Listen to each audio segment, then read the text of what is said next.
Nígbà ọdún parí, mo lọ bá olóyè Olópo, èèyàn ẹni tó wà ní ìgbànú ọ̀rẹ́ lúéré.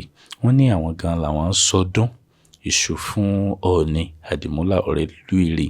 Yín sì ni òòṣà tí ó rọ̀ mọ́ ìgbànú tọ̀dọ̀ tí wọ́n níjọ́ tí wọ́n bá ń bọ ọ̀rẹ́ lúéré, kan lára àwọn òrìṣà náà ni. Ọjọ́ tí wọ́n bá ń bọ ni wọ́n máa ń ṣe ọdún Ọ̀ṣun. Olópo sì ni máa ń ṣe ọdún Ọ̀ṣun fún Ọlọ́fin. Nítorí pé mo ṣàkíyèsí pé nígbà tí Olópo wọlé, ó ní àwọn ọmọkùnrin kéékèèké bíi mẹ́rin tí wọ́n ru agbọ̀n iṣu tẹ̀lé wọn. Àwọn mẹ́rin, mo sì rí wípé iṣu márùn-ún ló wà nínú agbọ̀n kọ̀ọ̀kan tí wọ́n ó gbé wá fún Ọlọ́fin.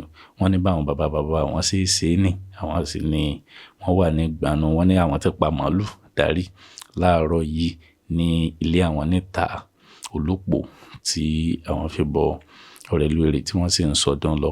Bọ́dún ṣe lọ ní Ilé-Ifẹ, a kí yín nílé lóko àti lẹ́yìn odi pé a kú ọdún o, ẹ máa jẹ́ṣu lọ o.